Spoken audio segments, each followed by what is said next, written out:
आज का रात्रि क्लास है 23 मार्च 1968। सदैव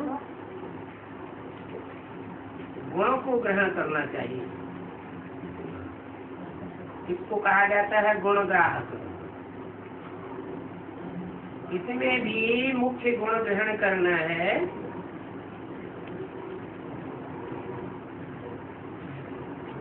उनका मुख्य गुण है। गुणों में मुख्य गुण है सहनशीलता। ये भी जानते हो कि उनकी बात है।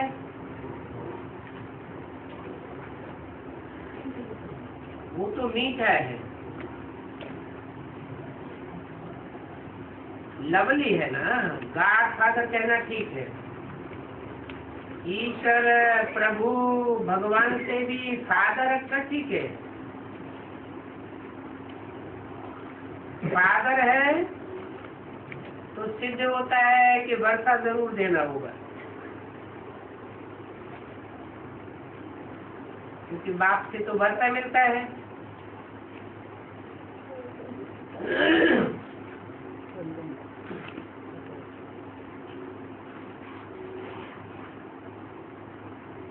बाप कहता है तो क्या रखेंगे? बच्चों का बाप होता है, बच्चों के लिए मकान की रचना रखता है। ये दुनिया भी क्या है? एक 60 रूपी मकान है,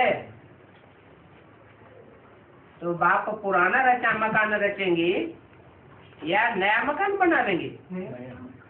बाप तो आते ही है नया मकान बनाने के लिए। ये 60 रूपी नया मकान बनता है तो उसमें तुम बहुत सुखी हो जाते हो। मकान पुराना होता है, टूटने लगता है तो दुखी हो जाते हो। तो ये भी सच्ची एक मकान है। इसका ड्यूरेशन, इसकी आयु 5000 वर्ष है। और 5000 वर्ष में बाप आकर के एक ही बार नया मकान बनाते हैं। बीच में बार बार नहीं आते। शास्त्रों में क्या लिख दिया है? शास्त्र में तो लिख दिया हर युग में आता हूँ। तो 4 युग में 4 बार आना चाहिए। फिर उन्होंने 24 अवतार दिखा दिए, 10 अवतार दिखा दिए। वास्तव में नई दुनिया बनाने के लिए आता हूँ। तो नई दुनिया में धर्म कितने होते हैं? अनेक धर्म होते हैं। नई दुनिया में तो एक ही धर्म होता है, और वो भी प्रवृत्ति मार्ग का धर्म होता है। क्या? एक सूर्यवंश और दूसरा चंद्रवंश।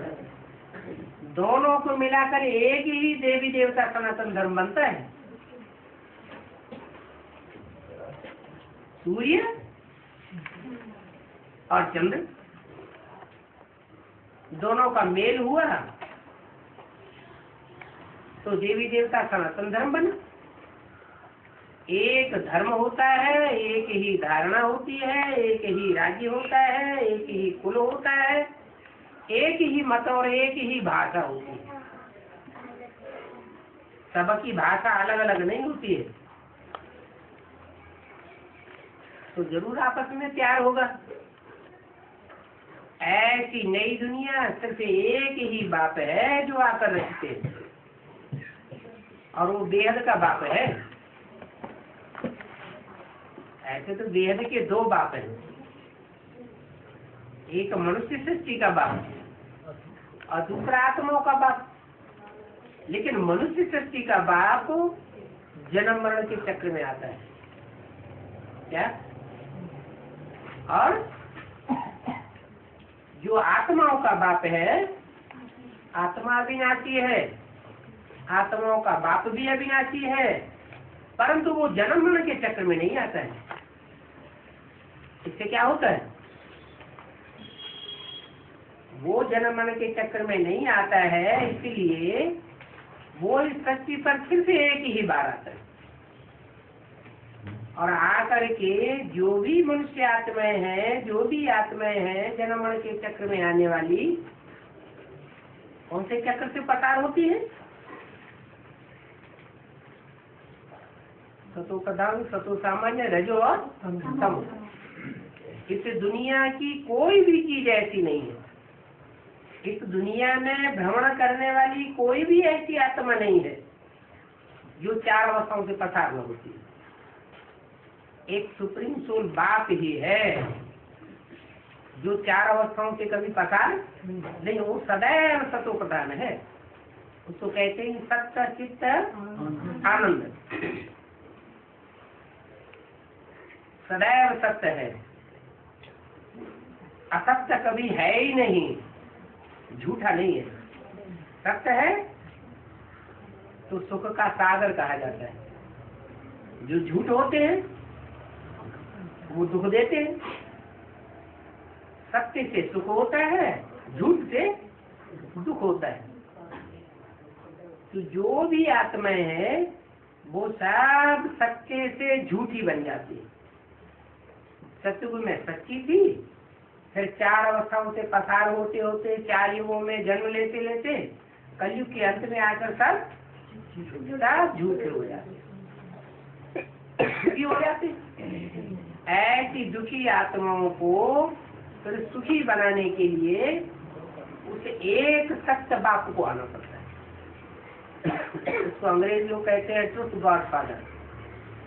गॉड इज ट्रुथ, वो एक ही सच्चा है और बाकी सब कलयुग अंत में आकर के झूठे बन जाते हैं, दुखदाई बन जाते हैं। तो बाप आकर के बताते हैं तुम मुझे एक सत्य बाप को याद करेंगे तो तुम भी सत्य बन जाएंगे। मैं ही आकर के सत्य सुनाता भी हूँ। क्या सारी दुनिया झूठी है तो क्या सुनाती है? झूठी ही झूठ सुनाती है। आत्माओं के बारे में झूठ सुनाती है, सच्ची के बारे में झूठ सुनाती है। हर एक आत्मा को झूठ ही लेना और झूठ ही देना देखने में आता है। एक बाप ऐसा है जो हर बात के बारे में सत्य बताता है और सत्य बता करके सत्यखंड की स्थापना करता है, जिसको कहते हैं सत्ययुग। और उस सत्यखंड में 1% भी झूठ नहीं होता।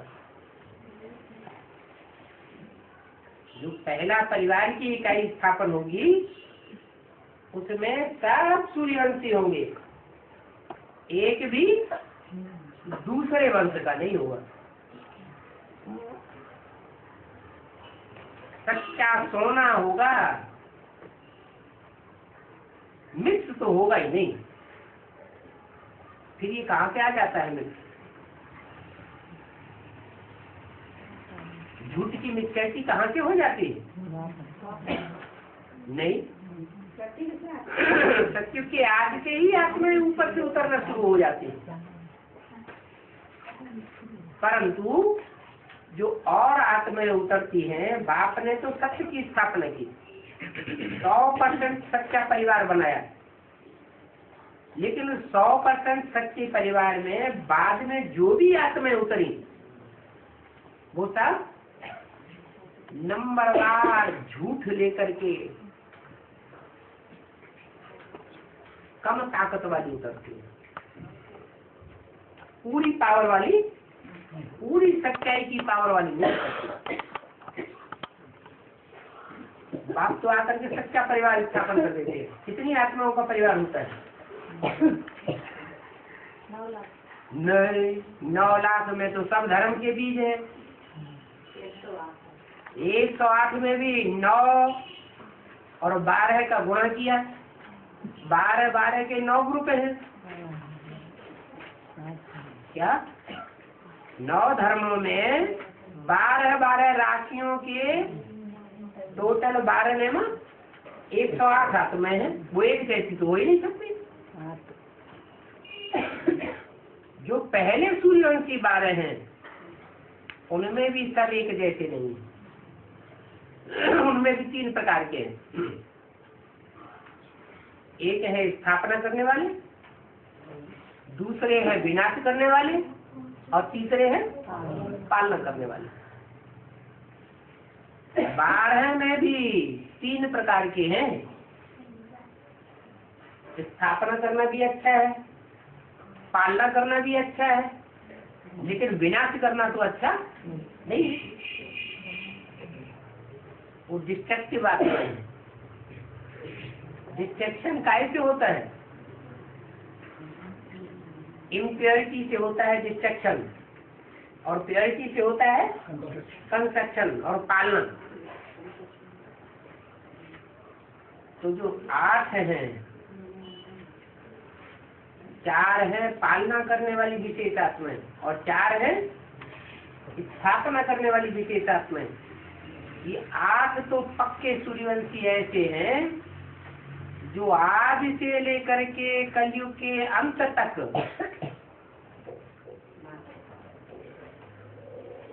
सच्चाई का साथ देने वाले हैं। माना सत्य व त्रेता में तो सत्य है ही, लेकिन द्वापर कलयुग में भी इन्होंने सच्चाई को ही फॉलो किया। सिर्फ आखिरी जन्म में जाकर के माया इनको पछाड़ देती है, और वो भी जरूरी है।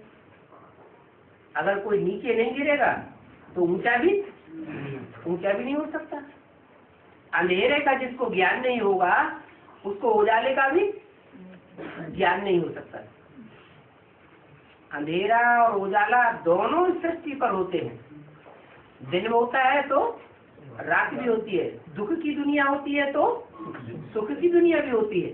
थोड़ा तो जरूर चाहिए। तो वो 8 आत्माएं ऐसी है जो धर्मराज से सजाएं नहीं खाती। क्यों नहीं खाती है? कारण क्या है? जन्म जन्मांतर सच्ची होकर के रहती है, सच्चे काम किए हैं, झूठे काम नहीं किए। तो 63 जिन्होंने अच्छे काम किए, सच्चे काम किए, सत्य का साथ दिया, झूठ का साथ नहीं दिया, वो आखिरी जन्म में जब भगवान बाप आते हैं तो वो ऐसे कर्म नहीं करती जो 100 गुना पाप का बोझ उनका बढ़ता चला जाए। क्या? जब 100 गुना पाप का बोझा नहीं बढ़ेगा तो कहा जाता है बनी बनाई बन रही, अब कछु बन नहीं रहा। 63 जन्मों में भी उन्होंने अच्छा बनाया,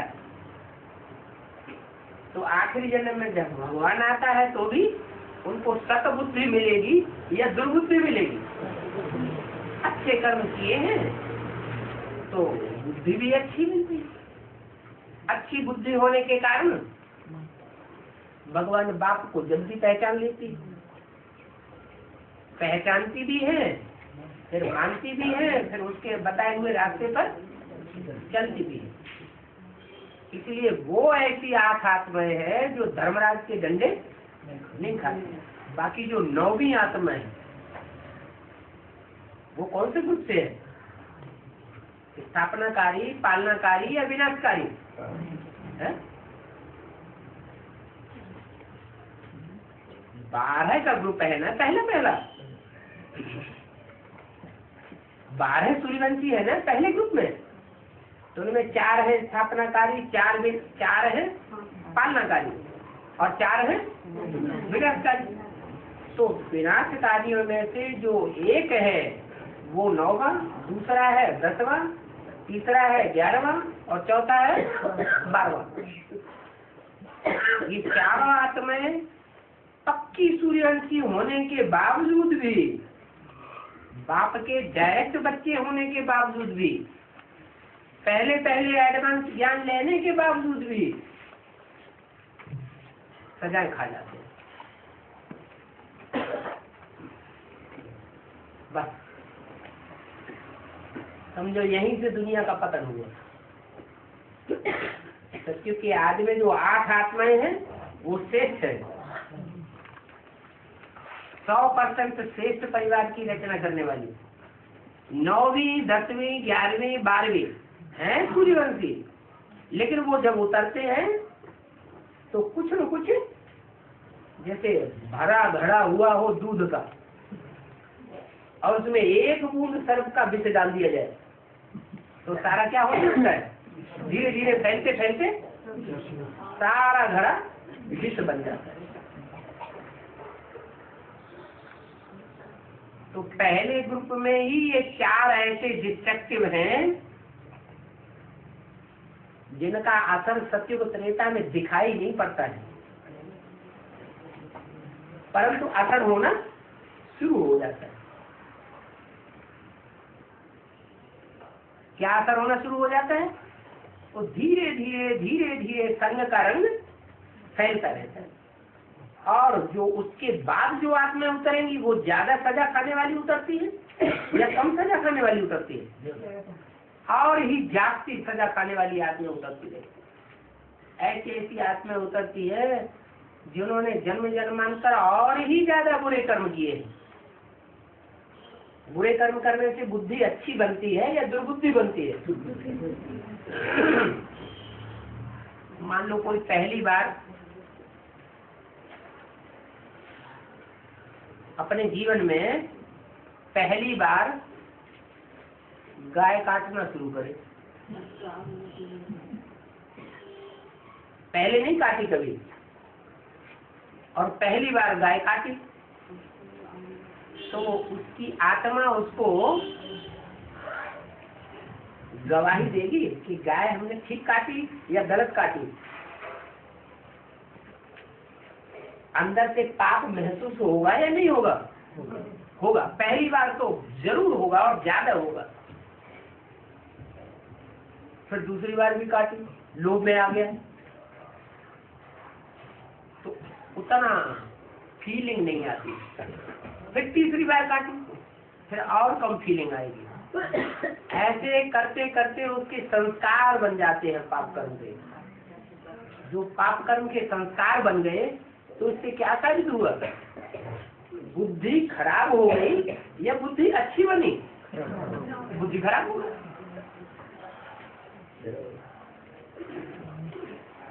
तो ऐसे ही है जैसे कोई आदमी जुआ खेलता है, पहली बार बाजी लगाई, चाहे हार गया चाहे जीत गया। हार गया तो भी क्या चाहेगा?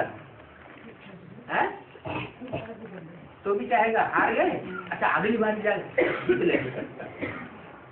फिर हार गए, फिर कहेगा अगली बार हम जरूर लगाएंगे और उसमें जीत लेंगे।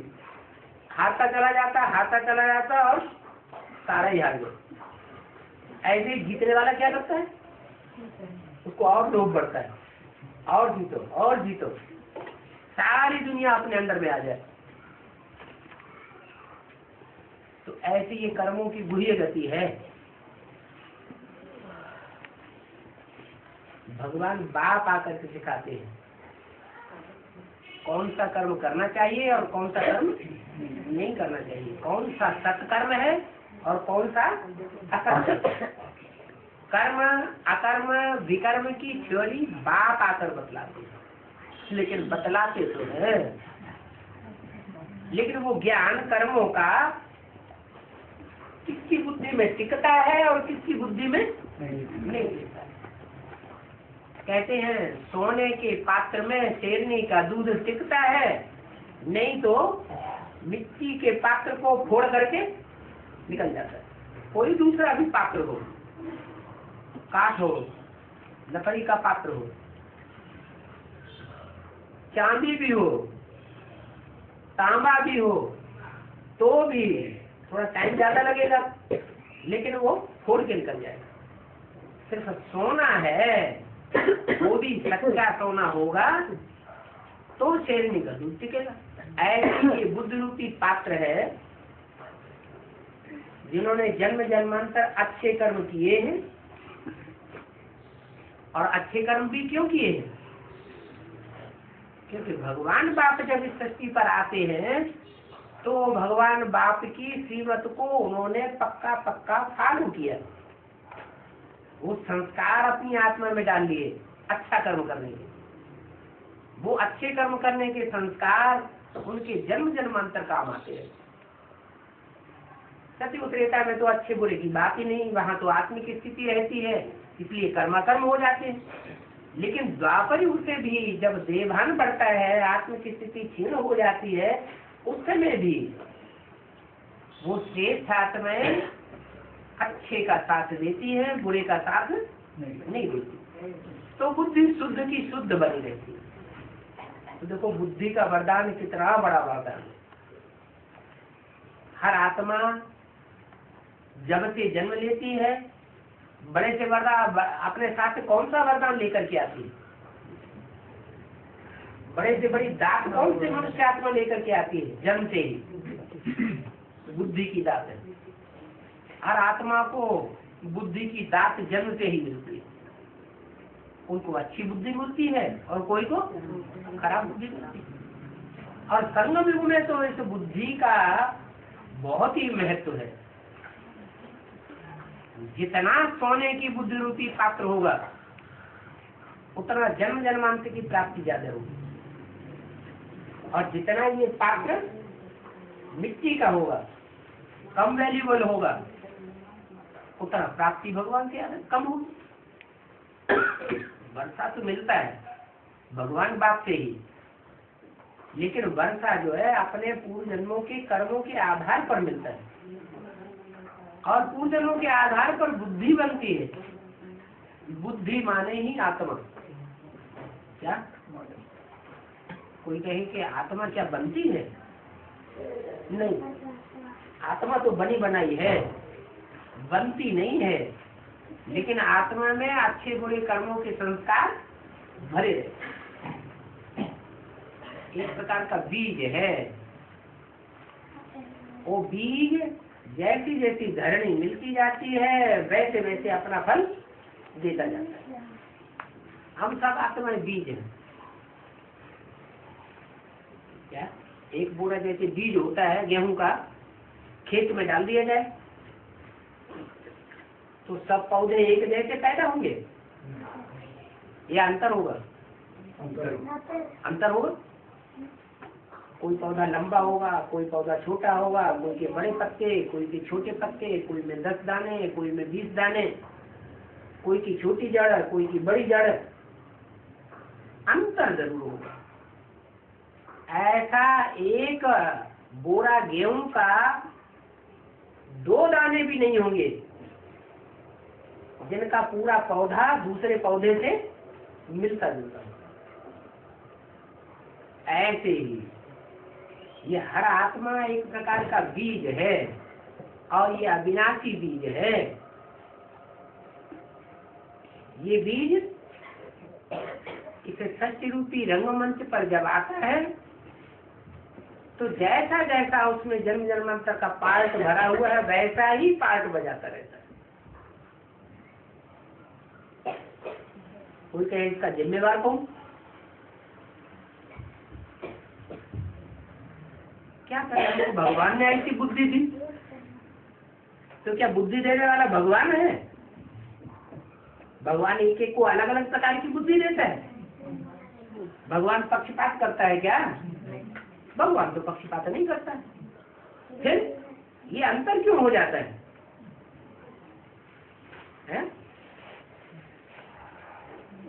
अपने अपने कर्मों के अनुसार ये अंतर हो जाता है।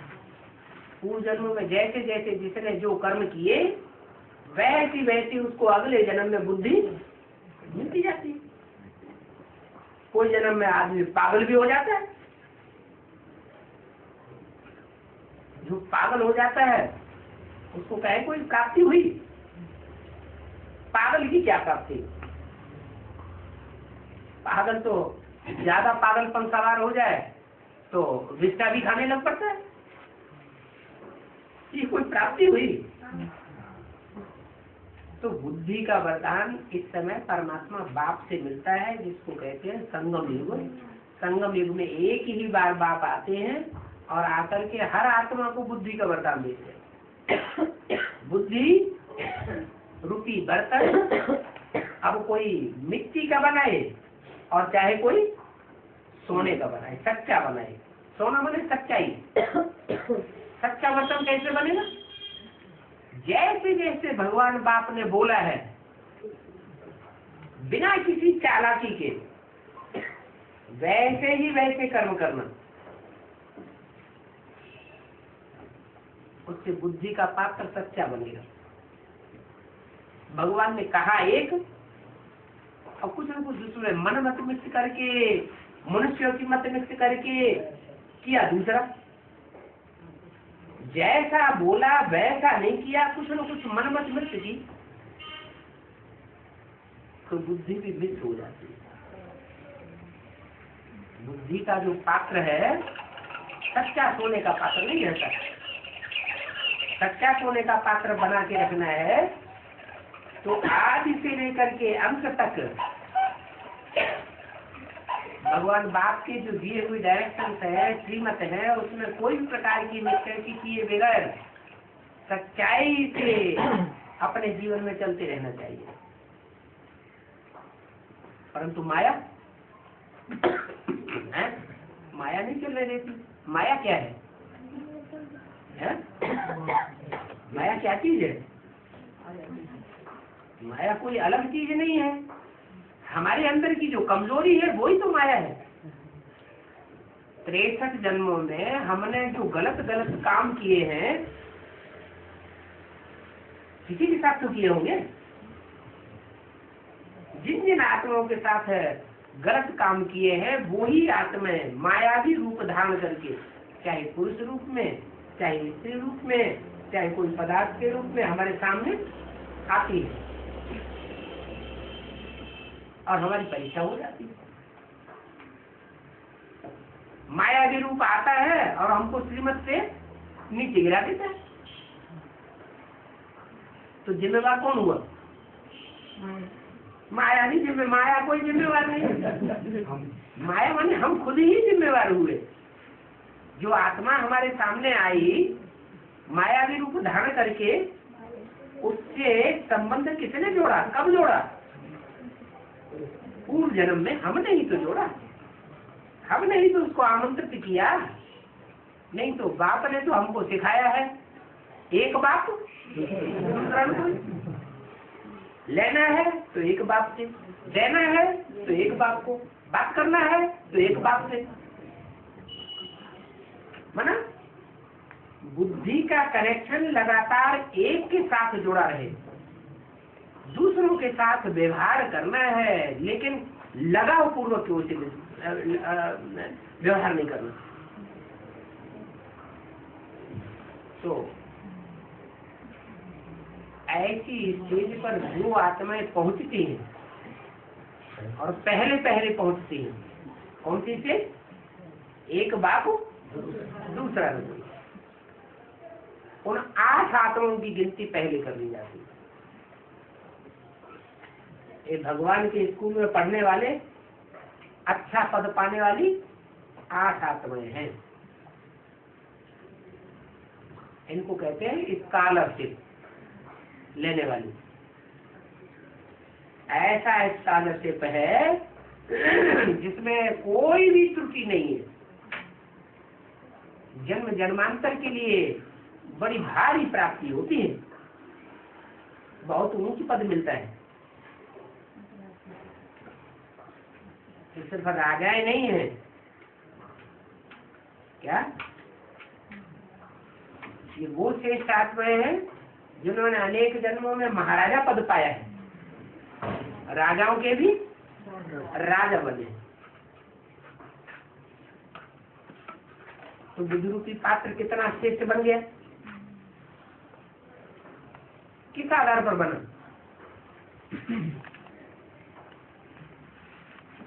ये बुद्धरूपी पात्र इतना सोने का सच्चा बर्तन बन गया, किस आधार पर बना? जो भगवान के दिए हुए सारे डायरेक्शन, भगवान की दी हुई सारी श्रीमत उनकी बुद्धि में समा गई और उन्होंने दूसरों का आधार लिया। और उन्होंने भगवान की श्रीमत का आधार लिया। भगवान की श्रीमत का जो आधार लेंगे कितने फायदे में रहते हैं। और मनुष्य मत का आधार जो लेते हैं प्यार में आकर के, मनुष्यों से प्यार हो जाता है ना, उस प्यार में आकर के उनकी बातें मानने लग पड़ते हैं तो घाटी में आ जाते हैं। अथवा तो अपने अंदर देवभान होता है, देवभान के कारण अपनी मनोमत भी चलते हैं, नहीं हमारी बात सच्ची। भगवान बाप को नहीं पहचान पाते, भगवान बाप को नहीं पहचानते तो उसके डायरेक्शन को भी नहीं पहचानते, डायरेक्शन को नहीं पहचानते तो जरूर ऊपर नीचे होते हैं। तो मूल बात क्या हुई? मूल बात हुई बाप की पहचान। ज्ञान में आने के बाद ज्ञान तो है ज्ञान गर्भ, और ज्ञान गर्भ से जब बाहर आए बच्चा तो पहली पहली मुख्य बात होती है बचपने की बुद्धि में ना रहे। जो बच्चे पैदा होते हैं परिवार में, उनमें जो बच्चा बाप को पहले पहचान लेता है वो बड़ा बच्चा माना जाता है, जो बाद में पहचानता है वो छोटा बच्चा माना जाता है। तो जिन बच्चों ने पहले पहचान लिया, जैसे कि बाप को पहचानने वाला बच्चा ही बाप का बच्चा हुआ, जिन्होंने नहीं पहचाना उनको बाप का बच्चा नहीं कहे। और पहचाना है तो जितना पहचाना होगा उतना बाप की मत पर चलेगा, नहीं पहचाना होगा तो बाप की मत पर भी नहीं चलेगा। जितना परसेंटेज में पहचान होगी उतना परसेंटेज में वो बाप को फॉलो करेगा। और बाप को फॉलो करना भी दो तरह से होता है, एक तो होता है कर्मों में फॉलो करना और दूसरा होता है डायरेक्शन को फॉलो करना। इसके लिए बाप के दो रूप हैं, एक माता का रूप और एक बाप का रूप। जो बाप का रूप है वो तीन रूप आते हैं सामने। बाप बाप के रूप में भी आता है, टीचर के रूप में भी आता है, और वो ही बाप का स्वरूप सद्गुरु का रूप भी धारण करता है। ऐसे बाप के डायरेक्शन को फॉलो करने की बात है। क्या माना? बाप जो करता है या टीचर जो करता है या गुरु जो करता है वो नहीं करना है। क्या करना है? जो मुख से डायरेक्शन दिया वो फॉलो करना है। फिर कर्मों में किसको फॉलो करना है, कैसे फॉलो करना है? कर्मों में फॉलो करने के लिए भगवान बाप का पहला रूप है माता का रूप। माने ब्रह्मा के मुख से जो भी कर्म किए हैं वो बुद्धि से खींचना पड़े कि ब्रह्मा बाबा ने क्या कर्म किए थे। ब्रह्मा बाबा ने बच्चों को धिक्कार दिया या सदैव प्यार दिया? कोई एक भी ब्राह्मण बच्चा ये नहीं कहेगा ब्राह्मण ब्राह्मणी कि ब्रह्मा बाबा ने हमको तीखी नजर से देखा, हिकारत की नजर से देखा, ग्लानि की नजर से देखा, लाल आंखें करके देखा।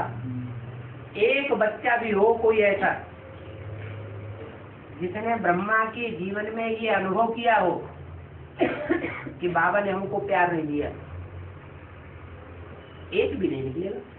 इससे क्या साबित हुआ? अच्छा कर्म किया या बुरा कर्म किया?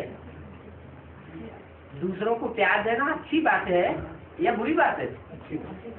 कोई कैसा भी हो, बुरे से बुरा हो, लेकिन हम ब्रह्मा को फॉलो करें। जैसे ब्रह्मा ने कर्म करके दिखाए वैसे कर्म हम भी करके दिखाए। ऐसा करने में सहन कम करना पड़ता है या ज्यादा करना पड़ता है? ज्यादा सहन करना पड़ता है।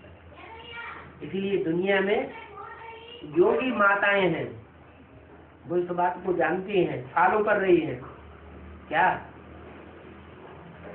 कि माताएं जितना फॉलो करती हैं, जितना सहन करती हैं, उतना दुनिया में कोई सहन नहीं करता। वो तो हद की माताएं हैं। और ब्रह्मा ब्रह्मा तो वेद की माता है। आत्मा वही कृष्ण की है जिसने पहले भी 63 जन्म लिए हैं इस सृष्टि पर। क्या ऐसे नहीं कोई नई आत्मा है? नई आत्मा है क्या? वो भी 84 का चक्र लगाती चली आई, परंतु 84 के चक्र में से 21 जन्मों में तो सहन करने की बात ही नहीं। बाकी जो आखिरी 63 जन्म है, उन 63 जन्मों में भी उस आत्मा ने ऐसा पार्ट नहीं बजाया। कैसा? जैसा यहाँ संगम युग में बाप प्रवेश करके उससे ये पार्ट बजाने का उपक्रम करा लेते हैं, तो वो सहनशीलता का पार्ट कृष्ण की सोल ने बजाया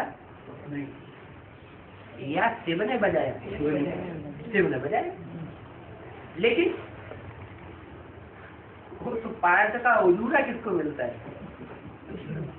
उजूरा शिव सुप्रीम सोल की आत्मा को मिलता है सहन करने का उजूरा, या जिसकी देह है उसको उजूरा मिलता है? देहधारी को उजूरा मिलता है। जैसे कोई भूत प्रेत किसी में प्रवेश करता है, तो जिसमें प्रवेश करता है सहन उसको करना पड़ता है या भूत प्रेत को सहन करना पड़ता है? वो तो बाहर निकल जाएगा। जो प्रवेश करने वाली आत्मा है वो तो ताकतवर है, जिसमें प्रवेश किया वो कमजोर है, तो कमजोर ही दुख सहन करता है। जो पावरफुल होता है वो दुख सहन नहीं करता। कोई राजा होता है, ज्यादा पावरफुल है, शरीर में ज्यादा ताकत है, तो वो दुख तो नहीं सहन करेगा। तो ये भी शक्ति की बात है। जो भी मनुष्य आत्माएं हैं वो सब आसक्त हो जाती है जन्म मरण के चक्र में आते आते, संग का रंग लेते लेते। लेकिन एक शिव ऐसा है जो कभी भी संग के रंग में आते आसक्त नहीं होता।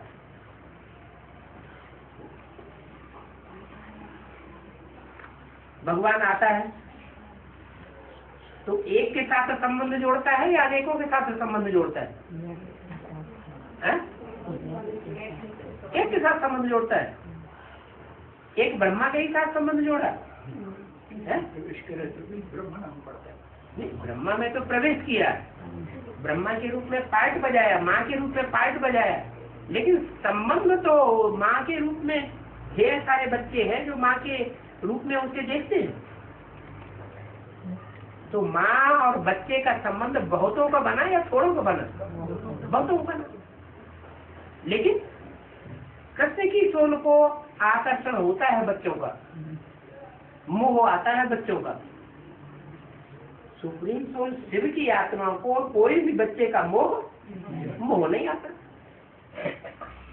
संसर्ग में आता है, संबंध में आता है, गोद में खिलाता है, पूछते भी है बच्चे किसकी गोद में आए हो? ब्रह्मा की गोद में आए हो या शिव बाबा की गोद में आए हो? तो जो बच्चे कहते हैं बाबा हमें ब्रह्मा से नहीं प्राप्ति कर रहे, हम तो आपकी गोद में आए, ब्रह्मा की आत्मा खुद ही 63 जन्मों में नीचे गिरती चली आई, तो बाप समझाते समझ जाते हैं कि हाँ ये तो ज्ञानी आत्मा है। ज्ञानी आत्मा मुझे विशेष प्रिय है। ज्ञानी आत्मा आत्मा को देखेगी या देह को देखेगी? आत्मा। तो ब्राह्मण बच्चों में भी बेसिक नॉलेज में जिन्होंने ब्रह्मा बाबा को देखा और बाबा के पूछने पर बताया कि बाबा हम तो ब्रह्मा बाबा की गोद में आए, हमें ब्रह्मा बाबा की गोद से बहुत प्यार है, तो बाबा समझ जाते थे कि ये अभिमानी बच्चा है, ये अपन को आत्मा समझता नहीं और ब्रह्मा बाबा को आत्मिक रूप में देखता नहीं। तो ब्रह्मा के तन में कौन विराजमान है ये उसकी समझ में अभी बैठा नहीं, तो कितना अंतर पड़ जाता है। एक शिव की सोल ऐसी है जो अनेक बच्चों के साथ अनेक प्रकार के संबंध जोड़ती है, लेकिन फिर भी किसी में अटैचमेंट लगाव पैदा नहीं होता, तो सदैव पावरफुल बन करके रहती है। या कमजोर हो जाती है। 5000 वर्ष के बाद भी इस शक्ति पर आएगी तो भी सर्वशक्तिवान ऐसा पार्ट बजाने वाली है। भले माँ के रूप में भी पार्ट बजाती है, सहन शक्ति का पार्ट बजाती है, इसके बावजूद भी ऐसा सहन शक्ति का पार्ट बजाती है कि सहन करते करते वो देहधारी ब्रह्मा के तो प्राण ही उड़ गए, लेकिन सुप्रीम सोल में कोई कमी नहीं आती है। किस आत्मा में कमी आई? ब्रह्मा की सोल में कमी आ जाती है। वो कमी अब तक भी जारी है।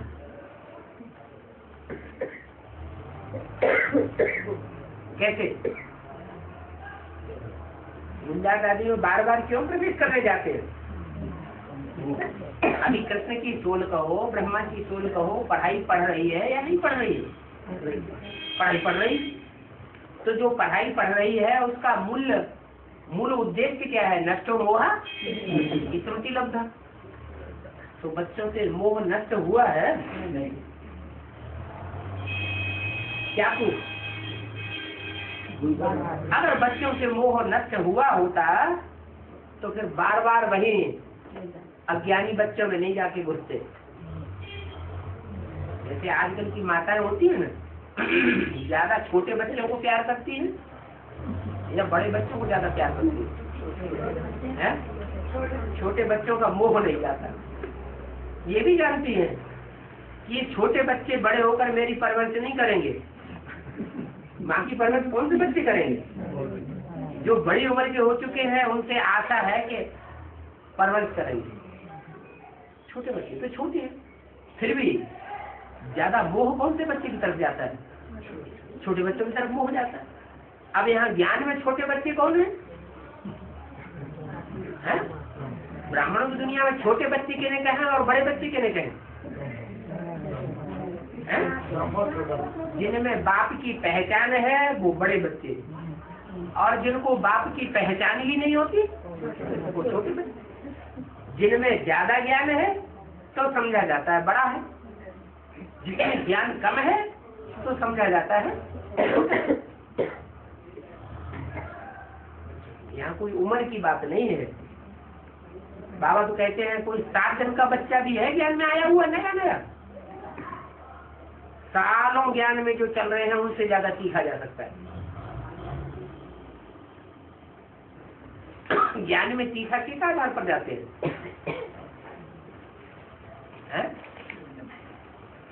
7 दिन का आया हुआ बच्चा सालों ज्ञान में जो चल रहे हैं उनसे सीखा कैसे चला जाता है?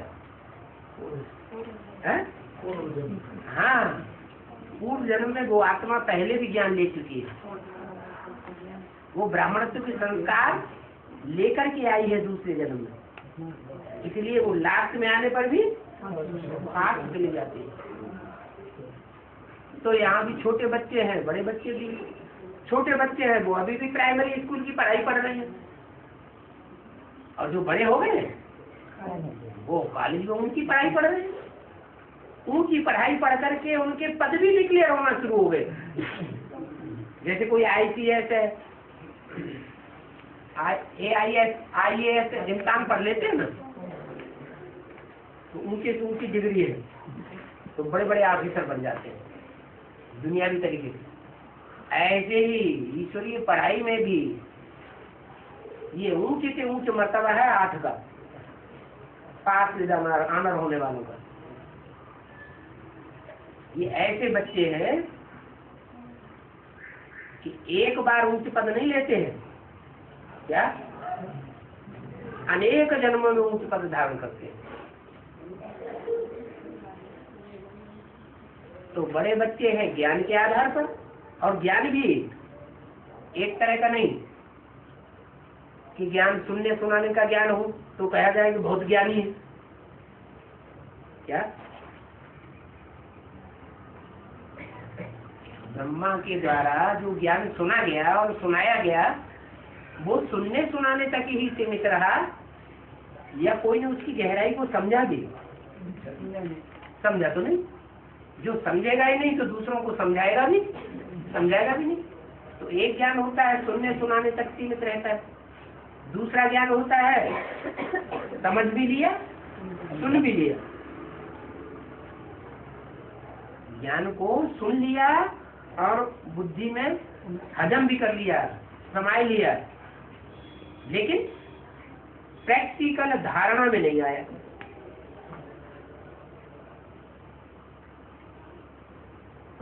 इसको क्या कहेंगे? जैसे रावण के हाथों में वेद शास्त्र दिखाते हैं, कहते हैं रावण भी ब्राह्मण था, प्रकांड विद्वान था, बहुत ज्ञानी था ना, ब्राह्मणों के बीच में उसकी बहुत मान्यता थी। तो कर्म कहते थे चोरी चकारी नीच कर्म करना, ये तो खराब बात हो गई। तो कर्मों से पता चल गया कि ये ब्राह्मण तो है, ज्ञानी तो है, सुनने सुनाने वाला तो है, बुद्धि में तीखा भी है, समझने समझाने वाला भी है, लेकिन अपने जीवन में ज्ञान को धारण करने वाला नहीं है। इसलिए वो मनुष्य से देवता नहीं बन सकता। भगवान के जो बच्चे होते हैं वो डायरेक्ट बच्चे देवता कहे जाते हैं या असुर कहे जाते हैं। भगवान के बच्चे कौन कहे जाते हैं? कोई है देवता भगवान के बच्चे कहे जाते हैं, क्योंकि भगवान ने जो पढ़ाई पढ़ाई उस पढ़ाई को उन्होंने जीवन में धारण किया, इसलिए भगवान के बच्चे। और असुर भगवान के बच्चे तो हैं, लेकिन मातेले नहीं है। क्या? सौतेले बच्चे हुए। जो माँ का असली खून है वो उनके अंदर नहीं आया, नकली खून आ गया और वो असुर बन गए। तो भगवान के बड़े बच्चे और भगवान के छोटे बच्चे, सृष्टि से चलती है 5,000 साल की, लेकिन उसमें पुराने से पुराने कौन कहे? देवताएं या असुर? असुर। सृष्टि की शुरुआत असुरों से होती है क्या? भगवान जो नई सृष्टि स्थापन करके जाते हैं, नया मकान जो की सृष्टि बना के जाते हैं, उसकी शुरुआत असुरों से होती है या देवताओं से होती है? देवताओं से सृष्टि शुरू होती है, तो नई सृष्टि कही जाती है। तब कहा जाता है कि भगवान ने आकर के नई दुनिया देवताओं की रची। तो वो बड़े बच्चे कहेंगे, उन बड़े कर्म करने वालों की पूजा होती है। और असुरों की पूजा, रावण की कोई पूजा करता है? कंस की कोई पूजा करता है? था तो बहुत शक्तिशाली, रावण भी शक्तिशाली था, कंस भी बहुत शक्तिशाली था, नामाचार तो बहुत था, लेकिन ताकत भी थी। ताकत ज्यादा असुरों में होती है या देवासुरों में ज्यादा ताकत होती है? असुरों में ज्यादा ताकत होती है। अगर देवासुरों का साथ भगवान न दे तो देवताएं कभी भी असुरों से जीत नहीं सकते। तो आज की दुनिया में जबकि भगवान इस सृष्टि पर आया हुआ है, देवात्माएं भी पढ़ाई पढ़ रही है और आसुरी आत्माएं भी पढ़ाई पढ़ रही है।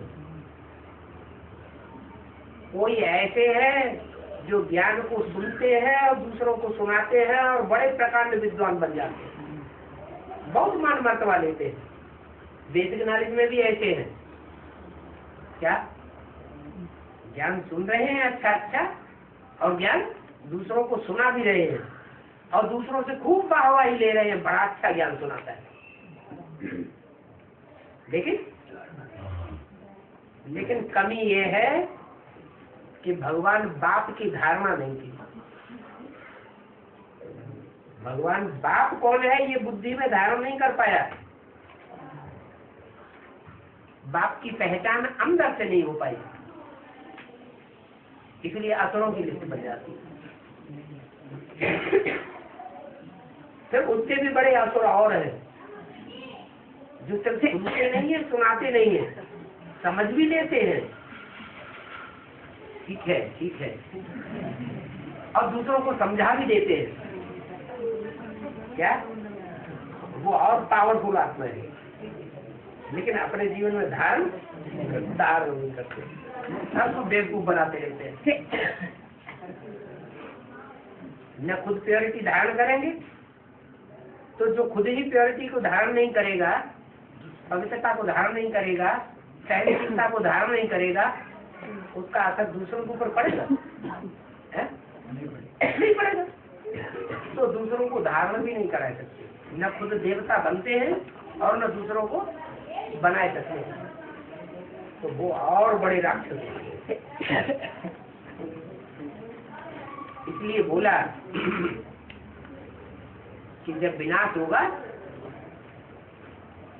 तो आधे पुण्यात्मा और आधे पापात्मा बचेंगे। अरे विनाश होने के बाद भी आधे पुण्यात्मा आधे पापात्मा बचेंगे, ये क्या बात है? कौन से पुण्यात्मा बचेंगे? जिन्होंने जन्म जन्मांतर पवित्रता को धारण किया है, जिनमें जन्म जन्मांतर पवित्रता के संस्कार रहे हैं, वो भी बचेंगे, और जिनमें जन्म जन्मांतर अपवित्रता के संस्कार रहे हैं, वो भी बचेंगे। ये क्या बात हुई? राजाएं जन्म जन्मांतर अपवित्र बनकर के रहे भारत के, और भारत की रानियां जन्म जन्मांतर पवित्र बन के रही। तो जब विनाश होगा, चाहे ब्राह्मणों की दुनिया में विनाश हो, चाहे बाहर की दुनिया में विनाश हो, दोनों प्रकार की आत्माएं बचेंगी। एक रुद्रमाला के मण के और एक विजयमाला के मण के। विजयमाला के मण की वो है विष्णु की माला, जिन्होंने जन्म जन्मांतर पवित्रता को धारण करने के संस्कार ग्रहण किए हैं, वो बचेंगे। लेकिन वो संगठित रूप में होंगे। क्या? तो दुनिया में विनाश के बाद कैसे होंगे? प्योरिटी की पावर से यूनिटी में रहने वाले होंगे। जैसे शहद की मक्खियां होती, छत्ता उनका छोटा सा होता है, लेकिन छोटे छत्ते के अंदर भी सब यूनिटी में इकट्ठी होकर के रहती है। ऐसे ही उनकी दुनिया तो छोटी होगी, लेकिन सब इकट्ठे होकर के बड़े प्यार से रहेंगे। और दूसरे वो होंगे जो सारे विश्व के बादशाह कहे जाते हैं, सारी दुनिया के ऊपर कंट्रोल करने वाले कहे जाते हैं। रुद्रमाला के मण के राजयोगी है, राजयोग सीखने वाले हैं, कंट्रोलिंग पावर धारण करने वाले हैं। लेकिन जब विनाश होगा तो सारी दुनिया में छिटके हुए होंगे। कोई इधर दबेगा बर्फ में, कोई उधर दबेगा, कोई कहाँ दबेगा, कोई कहाँ दबेगा। ये बिखरे हुए क्यों होते हैं? क्या कारण है? इम्प्योरिटी। पुरुषार्थी तो बहुत है, लेकिन पुरुषार्थी जीवन में भी इम्प्योरिटी को धारण किया है। बाप को पहचानने वाले हैं, लेकिन पहचानने के बावजूद भी जो कमाई करनी चाहिए पवित्रता की, वो कमाई नहीं कर पाते हैं। शिव बाबा के बच्चे रुद्रमाला के बच्चे। क्या?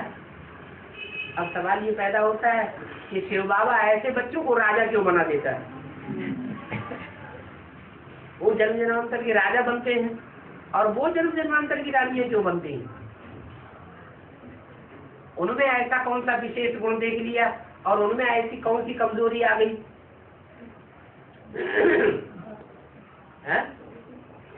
वो रुद्रमाला के मणकों में कौन सी विशेषता देखी भगवान बाप ने? जो जन्म जन्मांतर का राजा बना दिया, इतने अपवित्र है? अधिक नहीं होता नहीं, उन्होंने ही भगवान को पहचाना। और जो रानी बनने वाली आत्मा है, उन्होंने भगवान बाप को पहले नहीं पहचाना। जब दुनिया से ठोकरें लगी तब पहचाना। उन्होंने पहले ही पहचान लिया। इसलिए बाबा बोलते हैं कि तुम बच्चों में कोई गुण हो या ना हो, लेकिन एक गुण हर एक बच्चे में है। कौन सा गुण? बाप को पहचानने का गुण। बस इस एक गुण के आधार पर वो जन्म जन्मांतर की राजाई प्राप्त कर लेते हैं। भगवान बाप ये नहीं देखते कि ये जन्म जन्मांतर का पाकिट है, गंदा है। क्या देखते हैं? बाप की पहचान देखते हैं, पाकिट को नहीं देखते। उसका तो धंधा ही क्या है? भगवान बाप का धंधा क्या है? पतितों को बाप, उसको तो पतितों के बीच में ही धंधा है। अगर पतितों से प्यार न करे, पतितों के बीच में वो पतितों को पावन आकर के न बनाए, तो उसका धंधा ही खराब है। भगवान आता ही है पतितों को पावन बनाने के लिए। इसलिए जब इस सृष्टि पर आए तो पहले रानी बनने वाली आत्माओं को उठाते हैं या राजा बनने वाली आत्माओं को उठाते हैं? जो राजा बनने वाली आत्माएं हैं वो पहले भगवान बाप को पहचानती है, और जो रानी बनने वाली आत्माएं, जन्म जन्मांतर की पवित्रता को धारण करने वाली आत्माएं हैं, वो अभी भी वहीं बैठी हुई है। बेसिक नॉलेज आई थी ऊपर रही।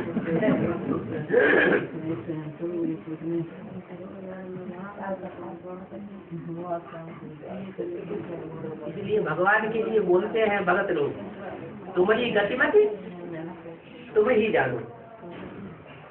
क्या भगवान की गतिमति भगवान ही जाने और न जाने कोई?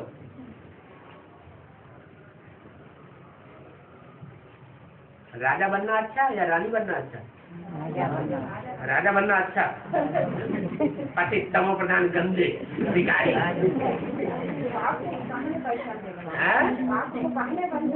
हाँ, जो पहले पहचानते हैं तो भले जन्म जन्मांतर के पतित है।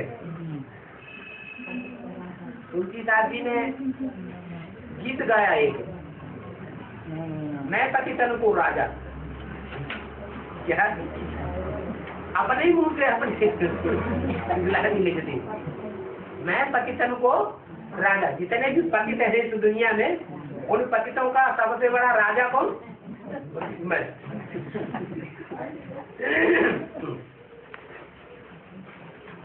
तो ये भी एक जोड़ी बन गई। क्या? जैसे जोड़ी होती है ना, एक होता है स्त्री चोला और एक होता है पुरुष चोला। एक होता है नेगेटिव, एक होता है पॉजिटिव। तो दोनों की जोड़ी बनती है। ऐसे ही एक पतित और दूसरा पावन, एक पतित पावन की जोड़ी बन जाती है। ऊपर वाला है पावन और नीचे वाला है पतित।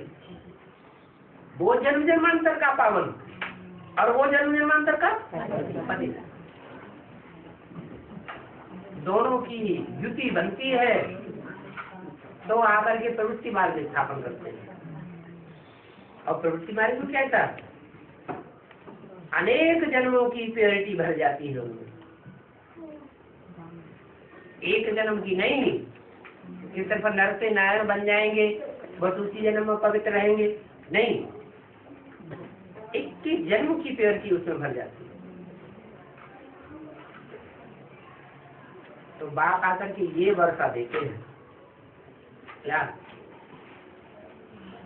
जो पतित आत्माएं हैं उनको पवित्रता का वर्षा देते हैं, और जो जन्म जन्मांतर की पावन आत्माएं हैं फिर उनको क्या वर्षा मिलता है?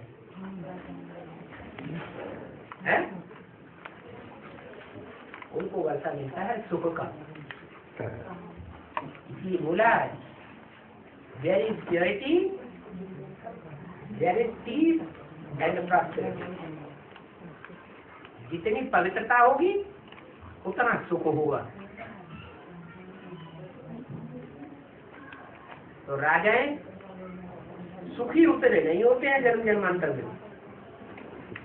जितनी जन्म जन्मांतर पवित्रता को धारण करने वाली रानियां महलों में रह करके आराम से सुखी जीवन को, अगर जौहर भी करना पड़ा, आग में कूदना पड़ा, तो वो भी अपनी स्वेच्छा से, उमंग उत्साह से, और थोड़े समय के लिए कूदी और खला।